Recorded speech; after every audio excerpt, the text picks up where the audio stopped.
Bonjour à tous, je m'appelle Cédric Payette, je suis le pasteur de l'église Le Flambeau de Vichy.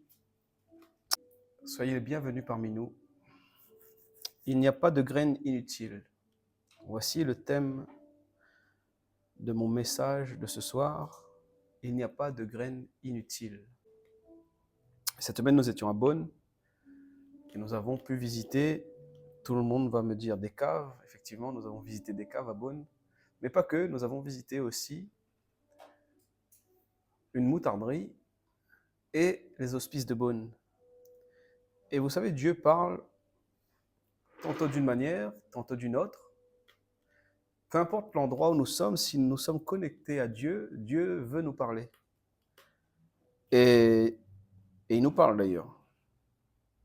Et en visitant la moutarderie, Dieu m'a parlé fortement avec un point important, d'où le titre de mon thème ce soir, il n'y a pas de graines inutiles. La Bible nous parle dans Matthieu, dans Marc, dans Luc, d'une petite graine, d'une toute petite graine, une graine de sénévé. Et la Bible parle de deux manières de cette graine, on va dire. Une fois, Jésus compare la graine de sénévé à la foi, et une fois, il la compare au royaume des cieux. La première fois que nous entendons parler de la graine de sénévé, on est dans Matthieu chapitre 13, au verset 31. Matthieu 13, 31, s'il vous plaît.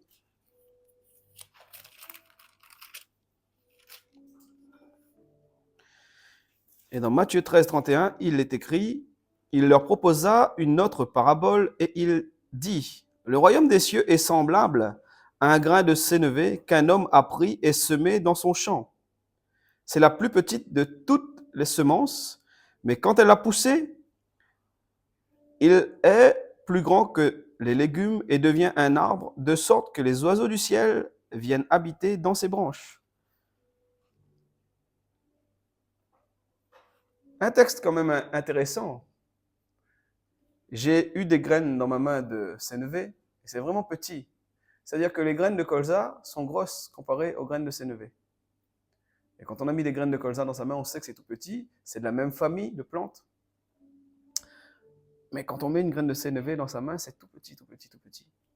Une chose m'a interpellé. La Bible nous dit que le royaume des cieux est semblable à un grain de sénévé. C'est important. Parce que quelquefois, nous pensons et nous voulons en tant qu'humains, l'humain est comme ça. L'humain est comme ça, il est quand même assez spécifique. Quand il a quelque chose et qu'il voit quelque chose de plus gros de son copain, de son voisin, il désire avoir cette plus grosse chose. Tu as une Twingo, ton voisin a une Clio, tu veux une Clio. Tu as une Clio, ton voisin a une Mégane, tu veux une Mégane. Tu as une Mégane, il a un Austral, tu veux un Austral. Il a une maison qui fait 100 mètres carrés, toi tu en as une de 90, tu veux une 100, et etc., etc. Nous voulons plus. Nous voulons plus dans tout ce qui se situe autour du matériel. Nous voulons plus autour de tout ce qui se situe autour de l'argent. Et pourtant, quand nous parlons de connaissance, l'humain, le français en tout cas, donne souvent cette impression de connaître plus que l'autre. Quand il voit quelqu'un qui a des biens, il veut plus que l'autre. Mais quand il voit quelqu'un réfléchir, il se dit plus intelligent que l'autre. C'est ainsi qu'au lieu de grandir dans sa connaissance, il régresse et en espérant toujours avoir plus. Mais comment avoir plus de biens matériels? Comment avoir plus si ta connaissance régresse? Il ne réfléchit pas bien. Nous devons mettre du temps et de l'énergie pour développer notre connaissance. Ainsi, quand notre connaissance sera là, nous pourrons effectivement avoir de belles choses. Mais pourquoi courir après des grandes choses? Pourquoi courir après l'argent? Pourquoi courir après la richesse? Si nous ne pouvons pas emmener tout ça au ciel. C'est pourquoi il nous faut développer plus notre connaissance qu'autre chose. Donc la première fois que nous entendons parler d'un grain de sénévé, nous sommes dans Matthieu 13, au verset 31. Le Seigneur nous parle ici du royaume des cieux. Puis dans Matthieu 17, au verset 20, vous trouverez un passage où Jésus compare la foi à un grain de sénévé. Donc, Matthieu 13, 31, le grain de sénévé comparé au royaume. Matthieu 17, verset 20, le grain de sénévé parle de la foi. Nous pouvons comprendre ainsi qu'il y a un lien entre le royaume des cieux et la foi. C'est-à-dire que si tu n'as pas la foi, tu ne peux pas opérer dans le royaume des cieux. C'est bien plus fort que ça, c'est si tu n'as pas la foi, tu ne peux même pas entrer dans le royaume des cieux. Parce que la Bible nous dit quoi? La Bible nous dit, dans Hébreu, mon juste vivra par la foi. Donc si tu n'as pas la foi, tu ne peux même pas espérer vivre dans le royaume. Mais quand tu es dans le royaume, bien sûr que tu as déjà un niveau de foi pour être dans le royaume, mais il te faudra encore beaucoup de foi pour opérer dans une dimension que tu désires opérer. Parce que, oui, sans la foi, il est impossible de plaire à Dieu. Et sans la foi, il est impossible de lui être agréable. Et mon juste vivra par la foi. Donc si nous voulons opérer dans le royaume de Dieu, si nous voulons opérer dans le royaume des cieux, si nous voulons opérer en tant que fils du royaume, nous devons avoir la foi. Et si nous avons la foi, d'ailleurs, nous sommes fils de Dieu. Si nous n'avons pas la foi, nous ne sommes pas fils de Dieu. Amen. Donc on comprend qu'il y a un lien vraiment étroit entre la foi et le royaume des cieux. Un lien vraiment très, très étroit. Ainsi, si nous n'avons pas la foi, si nous n'avons pas la foi, bien que vivants, ayant la respiration, faisant des choses avec nos amis, ayant des liens sociaux avec nos collègues de travail, nos amis, notre famille, bien qu'ayant tout cela, si nous n'avons pas la foi, nous ne vivons pas.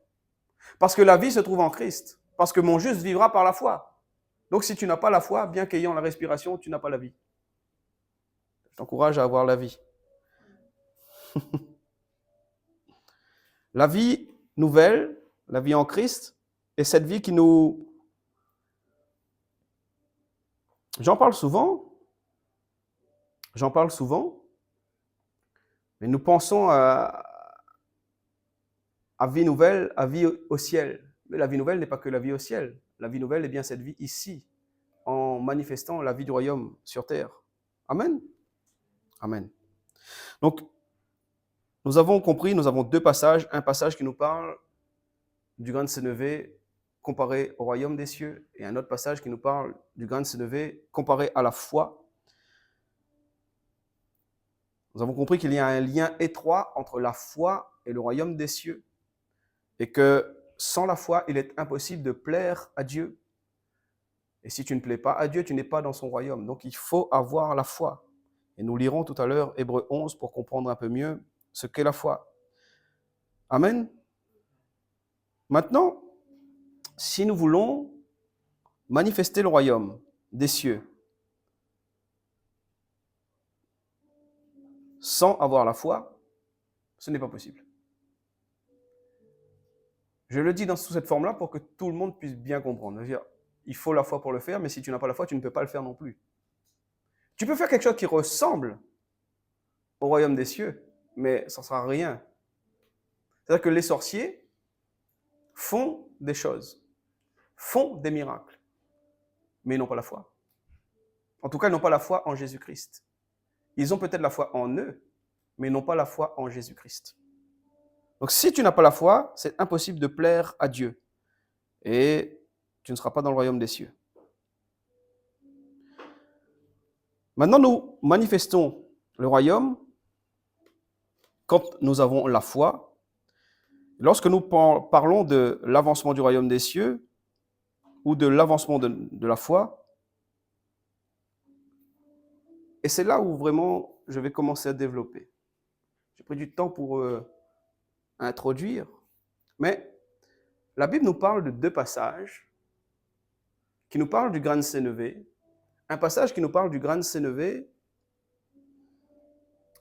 par rapport au royaume des cieux, un passage qui parle du grain de sénévé par rapport à la foi. Quand nous regardons un grain de sénévé, nous comprenons que le grain de sénévé est une toute petite graine. Et cette petite graine dans le passage de Matthieu 13 que nous venons de lire, la Bible nous dit clairement que c'est la plus petite des graines, n'est-ce pas? La Bible nous dit clairement que c'est la plus petite des graines, mais elle deviendra le plus grand des arbres. Et bien plus que de devenir le plus grand des arbres, elle pourra abriter dans ses branches les oiseaux. C'est-à-dire que le royaume des cieux commence souvent petit. Quand vous attaquez une œuvre pour Dieu, ne vous attendez pas à attaquer grandement. Vous pouvez attaquer grandement, c'est vrai. Je vous l'ai expliqué tout à l'heure. Le parallèle entre le grain de sénévé du royaume des cieux et le grain de sénévé foi, c'est que ce sont des petites choses. Par contre, alors que Dieu parle du royaume des cieux en tant que petite chose, il dit clairement que la petite graine deviendra un arbre. Mais quand Dieu parle de la foi, dans Matthieu 17, nous pouvons lire dans Matthieu 17, 20.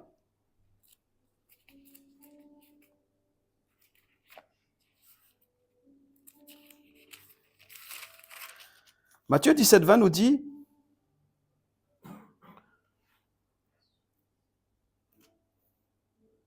C'est à cause de votre incrédulité, leur dit Jésus, je vous le dis en vérité, si vous aviez la foi comme un grain de sénévé, vous diriez à cette montagne, transporte-toi d'ici, et elle se transporterait, rien ne vous serait impossible. » Si vous aviez la foi comme un grain de sénévé.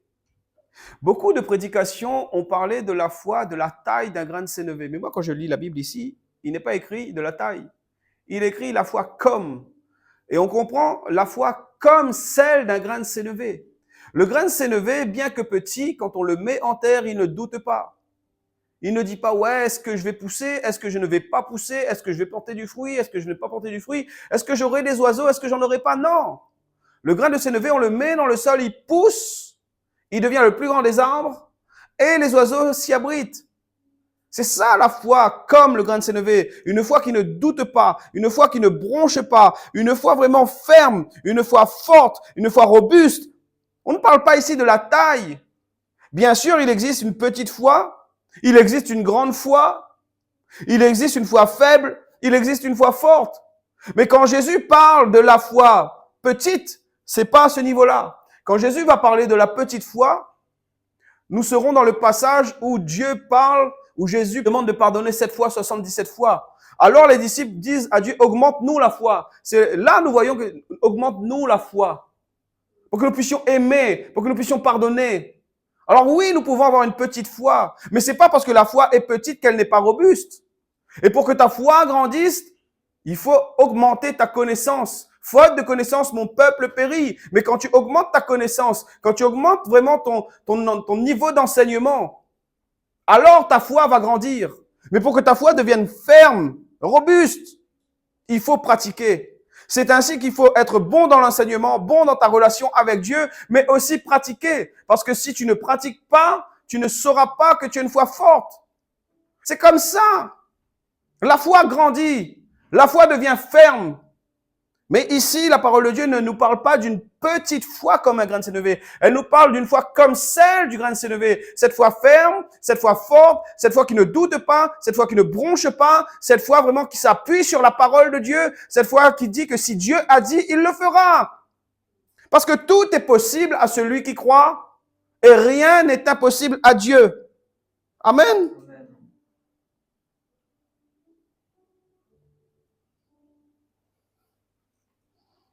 Alors nous parlons d'une petite graine. D'une petite graine qui deviendra un grand arbre, parce qu'elle ne doutera pas. Et le royaume des cieux est comme ça. Il commence petit, mais il deviendra grand. Alors que le royaume des cieux, le royaume de Dieu a commencé, et cela est fort. Jésus est venu sur terre il y a combien de temps? Il y a 2000 ans. Jésus est venu sur terre quand on dit que une petite graine donne un grand arbre, etc. C'est une image. Mais même Jésus nous montre cela. Parce que Jésus est venu sur terre en tant que bébé dans une étable. Jésus était un bébé dans une étable. Mais il est devenu un homme. Et 2000 ans après, alors que le ministère de Jésus n'a duré que 3 ans et demi, 2000 ans après, on parle encore de ce que Jésus a fait et de ce qu'il continue à faire par nous. Parce que les enseignements que Jésus nous a donnés, c'est pour que nous puissions pratiquer et faire. Il nous a dit d'ailleurs, allez par tout le monde. Allez par tout le monde. Prêchez la bonne nouvelle, imposez les mains aux malades, chassez les démons. On ne doit pas, nous ne devons pas juger une graine à sa taille. Ne juge jamais une graine à sa taille. Parce que le potentiel de la graine ne se trouve pas dans sa taille, mais se trouve dans sa source. Et si ta source est Jésus-Christ, si ton ADN est celui de Jésus, je veux croire que tu porteras du fruit. Et selon le niveau d'onction que vous avez, vous verrez que vous allez porter 30, 60 et 100. Amen. Nous parlons d'une petite graine, mais pas seulement d'une petite graine, de la plus petite graine. Mais cette petite graine deviendra l'arbre le plus grand et le plus haut de tous les autres légumes. Vous savez, il ne faut jamais nous limiter, jamais se comparer, jamais avoir peur des petits commencements, parce qu'avec le texte que nous venons de lire, nous comprenons que nous pouvons commencer petit, même être la plus petite graine, mais devenir le plus grand des arbres. Certains disent que le grain de sénévé, le pied de sénévé peut atteindre 3 mètres. Alors, ce n'est pas un arbre comme on voit là, c'est comme un pied de colza. On voit que le pied de colza, si on le met dans un champ, il va se surélever, il va dépasser les légumes en fait. C'est pour ça qu'il disait bien les légumes. Il peut atteindre 3 mètres. Donc le pied de sénévé pouvait atteindre 3 mètres et ainsi devenir un refuge même pour les oiseaux.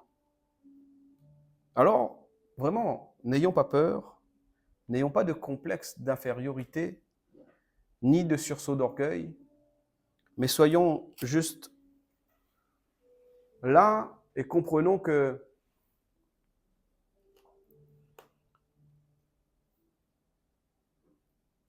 il faut un temps, un moment, pour que la graine devienne un arbre, mais elle le deviendra.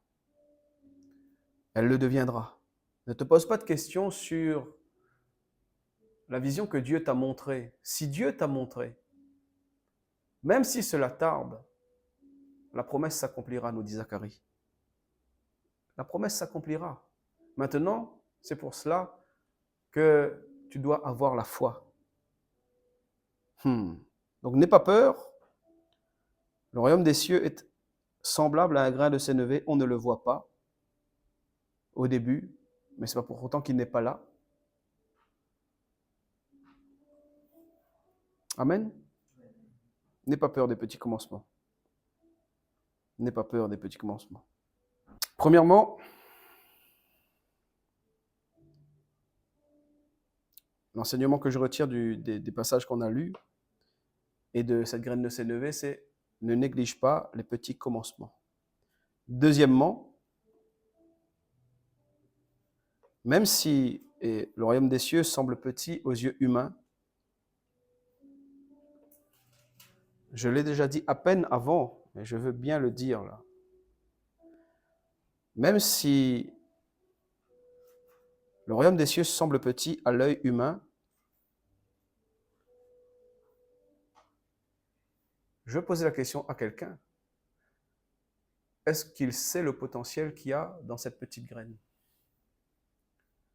Est-ce qu'il sait le potentiel qu'il y a dans cette petite graine? Vous savez, des fois, vous avez des petites voitures qui vont dépasser toutes les grosses voitures. Et d'ailleurs, même n'importe quelle voiture va dépasser un camion. Et pourtant, le camion est bien beaucoup plus gros que la voiture. Donc le potentiel qu'il y a ne dépend pas de la grosseur, mais dépend de la puissance et de l'autorité. Dépend de qui est ta source. Dépend de ton ADN. Et je l'ai dit tout à l'heure. Je vous le dis, le potentiel du petit dans la main du grand n'est pas mesurable. Le potentiel du petit dans la main du grand n'est pas mesurable. Car ce potentiel ne dépend pas de sa taille, mais de sa source, de sa génétique, de son ADN.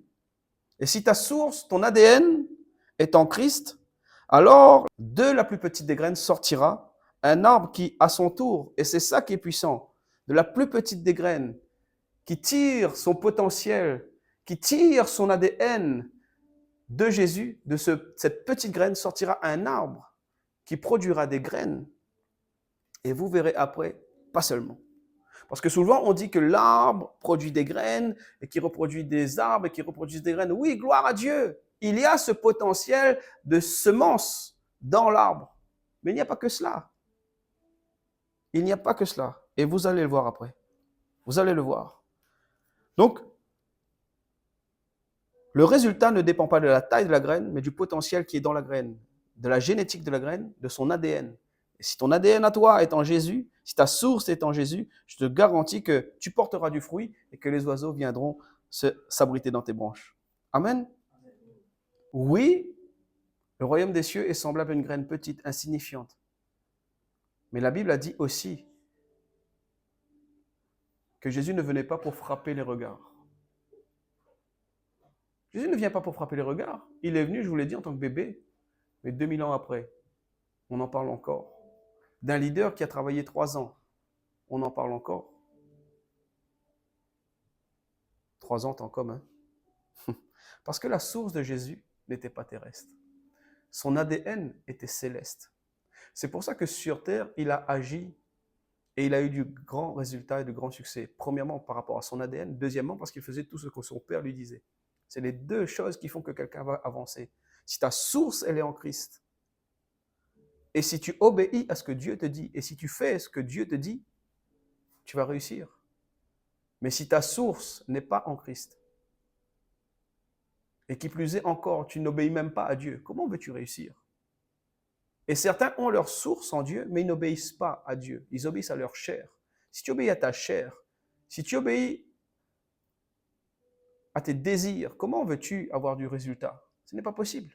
Ce n'est pas possible. Donc, Jésus était un grand leader sur terre. Et je prie vraiment que tu puisses réaliser que ton potentiel ne se situe pas dans la taille de ton petit commencement, mais ton potentiel se situe dans ta source qui est Jésus-Christ. Maintenant, allons voir. Nous avons compris que le grain de sénévé, le royaume des cieux est semblable à un grain de sénévé. Le royaume des cieux commence petit, mais il va finir grand, etc., etc. Mais le royaume des cieux est le grain de sénévé, mais le grain de sénévé aussi est comparé à la foi, Matthieu 17. On l'a lu, mais on va le relire. On va le relire pour bien le mettre dans la tête. C'est à cause de votre incrédulité, leur dit Jésus. Je vous le dis en vérité, si vous aviez la foi comme un grain de sénévé, vous diriez à cette montagne, transporte-toi d'ici, et elle se transporterait. Rien ne vous serait impossible. Rien ne vous serait impossible. La foi comme un grain de sénévé. Maintenant, allons lire. Nous avons compris que le grain de sénévé, il ne doute pas, etc. Ça, c'est un grain de sénévé. Allons dans Hébreux 11, parce qu'on peut dire, ouais, mais tu parles d'une plante. Maintenant, je vais vous parler de ce que la foi fait avec un homme. Hébreux 11. Or, la foi est quoi? Est une ferme assurance, premièrement, une ferme assurance. Des choses que quoi? Qu'on espère. Une démonstration de celles qu'on ne voit pas. C'est une ferme assurance, premièrement, et une démonstration. Pour l'avoir possédé, les anciens ont obtenu un témoignage favorable. Toi, tu désires avoir un bon témoignage sans la foi, ce n'est pas possible. C'est par la foi que nous reconnaissons que le monde a été formé par la parole de Dieu. C'est-à-dire que si quelqu'un ne reconnaît pas que le monde a été formé par la parole de Dieu, il n'a pas la foi. Et s'il n'a pas la foi, il n'est pas agréable à Dieu. Et mon juste vivra par la foi. Il y en a beaucoup qui se disent chrétiens, il y en a beaucoup qui se disent avoir la foi, mais ne croient pas que le monde a été créé par la parole. S'il ne croit pas que le monde a été créé par la parole, il n'a pas la foi. S'il n'a pas la foi, il ne plaît pas à Dieu. La Bible répond à la Bible. C'est par la foi qu'Abel offrit à Dieu. C'est par la foi qu'Enoch fut enlevé. Or, sans la foi, il est impossible de lui être agréable. C'est par la foi que Noé construisit. Et nous voulons construire sans la foi, ce n'est pas possible. C'est par la foi qu'Abraham obéit. C'est-à-dire que nous ne pouvons pas obéir sans avoir la foi. Et parti. Si tu n'as pas la foi, tu ne pourras jamais obéir à Dieu. Et c'est pour ça que tu ne lui es pas agréable, d'ailleurs. C'est par la foi qu'il vint s'établir dans la terre promise. Verset 11, c'est par la foi que Sarah fut rendue capable d'avoir une postérité. Verset 17, c'est par la foi qu'Abraham offrit Isaac. Et nous allons au verset 30. C'est par la foi que les murailles de Jéricho tombèrent, après qu'on eut fait le tour pendant 7 jours. Ça, c'est important. C'est important. C'est par la foi que Rahab, la prostituée, ne périt pas avec les rebelles. Verset 32. Et que dirais-je encore? Car le temps me manquerait pour parler de Gédéon, de Barak, de Samson, de Jephthé, de David, de Samuel et des prophètes qui, par la foi, vainquirent les royaumes, exercèrent la justice, obtinrent des promesses, fermèrent la gueule des lions, teignirent la puissance du feu, échappèrent aux tranchants de l'épée, guérirent de leurs maladies, furent vaillants à la guerre, mirent en fuite les armées étrangères. Des femmes recouvrèrent leur mort par la résurrection, d'autres furent livrés au tourment et n'acceptèrent point de délivrance. C'est-à-dire qu'ils ont eu la foi à un tel point qu'ils n'ont pas accepté la délivrance. Ils auraient pu être délivrés, mais parce qu'ils avaient la foi, ils ont fait le choix de ne pas accepter la délivrance. Ça, c'est un niveau de foi extrême. Ça, c'est un niveau de foi extrême. Afin d'obtenir une meilleure résurrection, d'autres subirent les moqueries et le fouet, les chaînes et la prison. Ils subirent les moqueries. C'est pas que maintenant. C'est vrai que maintenant, avec les réseaux sociaux, c'est terrible. Mais d'autres subirent les moqueries, les fouets, les chaînes et la prison. Ils furent lapidés, sciés, torturés. Ils moururent, tués par l'épée. Ils allèrent ça et là, vêtus de peau de brebis et de peau de chèvre, dénués de tout, persécutés, maltraités. Eux dont le monde n'était pas digne, errant dans les déserts et les montagnes, dans les cavernes et entre les terres. Et les entre les terres, de la terre. C'est par la foi. Nous ne pourrons rien faire sans la foi. Il y a ce fort parallèle entre la foi, le grain de sénévé, et moi vraiment ce soir je veux insister sur le fait que tu ne peux pas réussir dans l'avancement du royaume des cieux si tu n'as pas la foi. Et si tu commences petit, n'aie pas peur, tu vas grandir. Amen. C'est pas parce qu'une chose est petite qu'elle ne pourra pas devenir grande.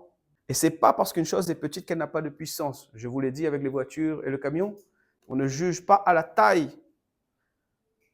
Nous voulons comprendre que notre objectif, même si nous sommes petits, est d'avoir une foi comme celle du grain de sénévé.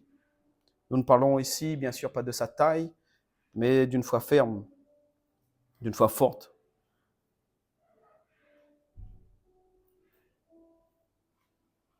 D'une foi qui est appuyée sur la parole de Dieu, cette foi qui balaie toute forme d'incrédulité, toute forme d'infidélité, toute forme de faiblesse. Cette foi qui, peu importe sa taille, est une foi forte et puissante, est une foi imperturbable et qui sait qu'avec Dieu tout est possible et que tout est possible à celui qui croit. Alors, comme je vous l'ai dit, cette semaine, j'ai visité une motarderie à Beaune et durant la visite, le Seigneur m'a interpellé justement avec ce grain de sénévé. Et il m'a interpellé de cette manière, c'est que le grain de sénévé, la moutarde, pas le grain de sénévé en soi, mais la moutarde,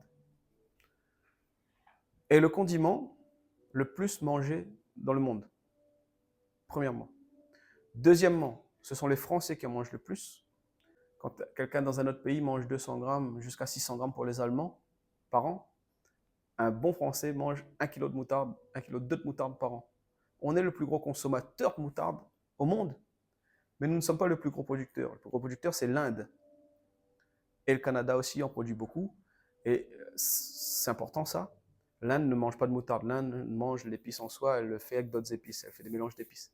Mais ce qui m'a interpellé, c'est que nous parlons ici d'une petite graine. Les Indiens en font une épice, c'est comme ça. Mais le mot moutarde, et c'est là où Dieu m'a parlé, quand ils ont expliqué le mot moutarde. Donc le mot moutarde vient du mot, pour faire de la moutarde, il faut des graines de sénévé, un petit peu de curcuma pour la couleur, et une source acide. Et la source acide qu'il y avait en Bourgogne à l'époque, c'était le mou du vin.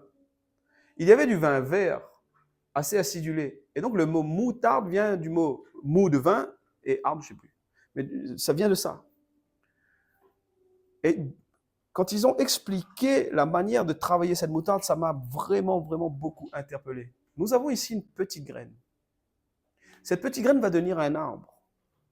Elle va produire d'autres petites graines. Et de ces petites graines qu'elle aura produites, on va en prendre une partie pour faire une semence. C'est-à-dire qu'il y a une partie des graines qui sont destinées à être des semences et d'être des arbres et être vus. Et ces arbres qui seront vus, on peut comparer ça aux leaders, aux grands leaders.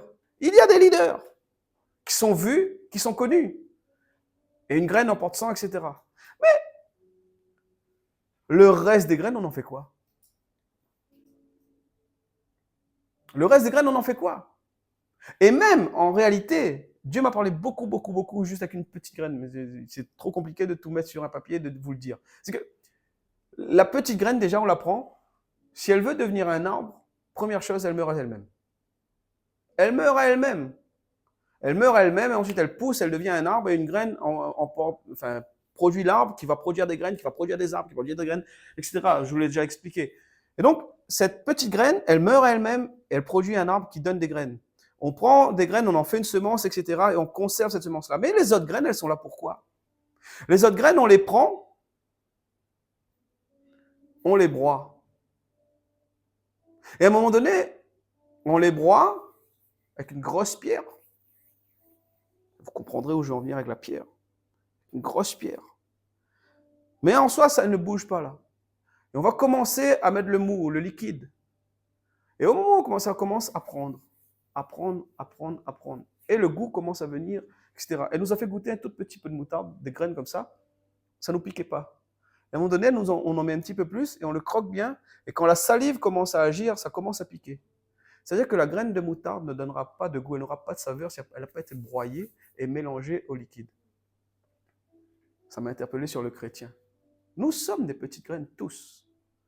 Et certains veulent devenir des grands leaders, des grands arbres, veulent briller.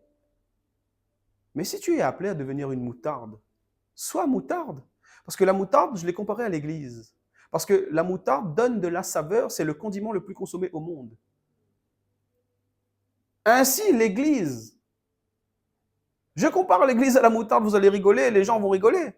Mais l'église doit être cette saveur que tout le monde a. Et nous, chaque petite graine, nous devons avoir de la saveur. Mais si nous voulons libérer la saveur, nous devons quoi? Nous laisser broyer. Nous laisser broyer. Et laisser le mou, le vin, le sang de Jésus.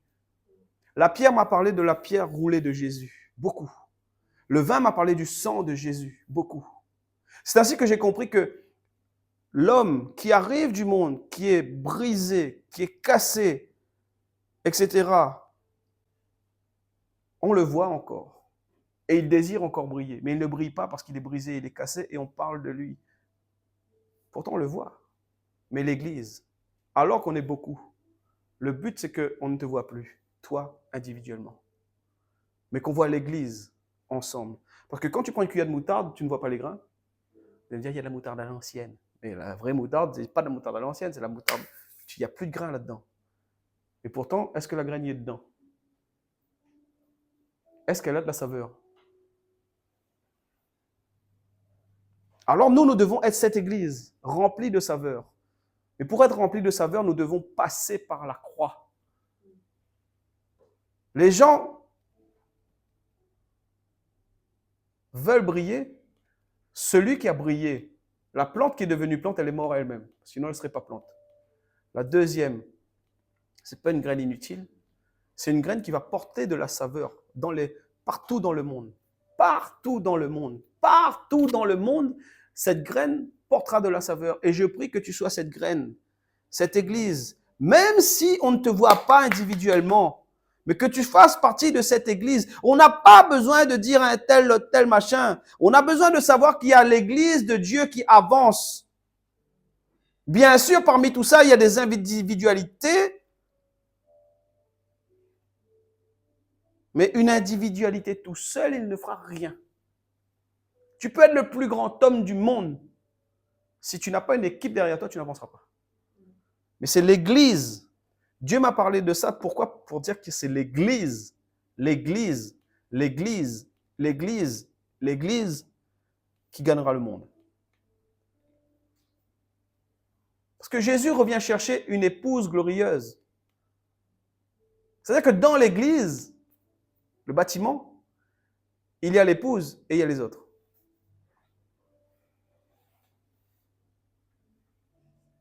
Il y a des gens qui viennent à l'église qui ne font pas partie de l'épouse. Et dans beaucoup d'églises. Parce qu'il y a des gens qui sont dans l'église, mais qui ne font pas partie de l'église. Mon message ce soir, c'est ça. C'est qu'il n'y a pas de graines inutiles, mais si tu veux avoir du succès, accepte de passer par la croix, de passer par la croix, de passer par la croix. Le message de la croix est trop oublié.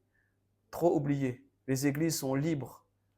Alors on parle d'églises libres aujourd'hui. Les gens font ce qu'ils veulent, comme ils veulent, quand ils veulent, où ils veulent. Ce n'est pas normal. Nous devons repasser par la croix. Nous devons passer par la croix. Mourir à nous-mêmes. Nous portons le message de Dieu. Et le Dieu, c'est pas nous. Le Dieu, c'est Jésus, c'est pas nous.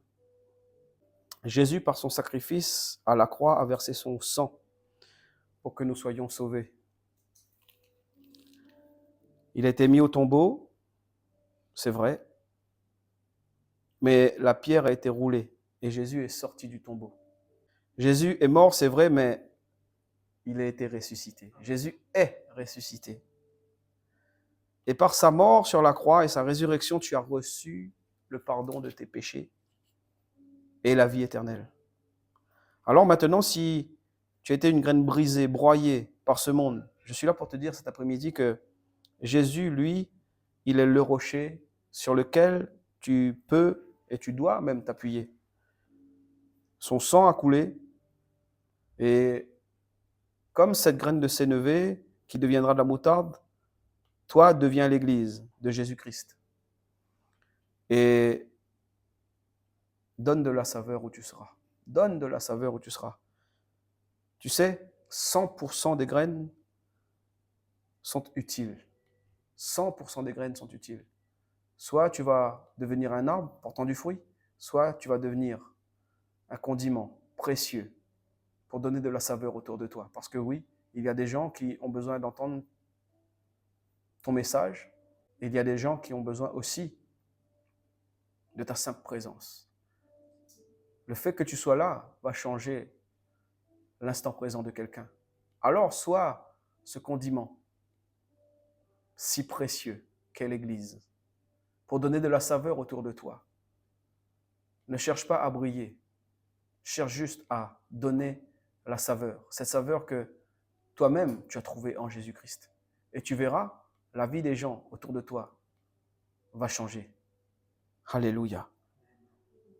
Ne travaillons pas en tant qu'individu seul, mais travaillons comme un condiment, lié par le mou, par le sang de Jésus, ce sang qui t'a lavé, qui t'a purifié.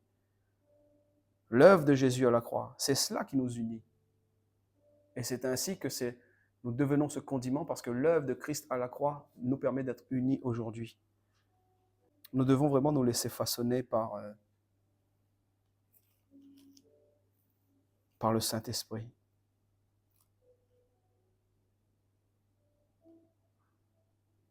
Par le Saint-Esprit.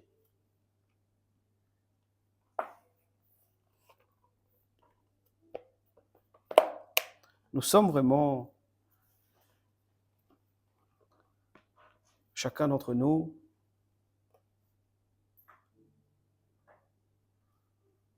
une graine utile et importante. Certaines graines ici ont été brisées, d'autres ont été broyées par la vie, mais Dieu est capable d'utiliser chaque graine que nous sommes. Et je prie que tu sois vraiment cette Église remplie de saveur. Si tu te sens petit, si tu te sens blessé, rayé, tout ça, tu n'es pas une graine inutile. Ne te compare pas à la graine qui sera plantée, c'est son rôle. Et tu sais, elle va mourir à elle-même avant de devenir un arbre. Mais toi, tu auras la force du collectif avec toi pour devenir un condiment. Alors deviens ce condiment, sois l'église glorieuse, sois l'épouse glorieuse, et ramène un maximum de monde dans le royaume des cieux. Amen. Amen.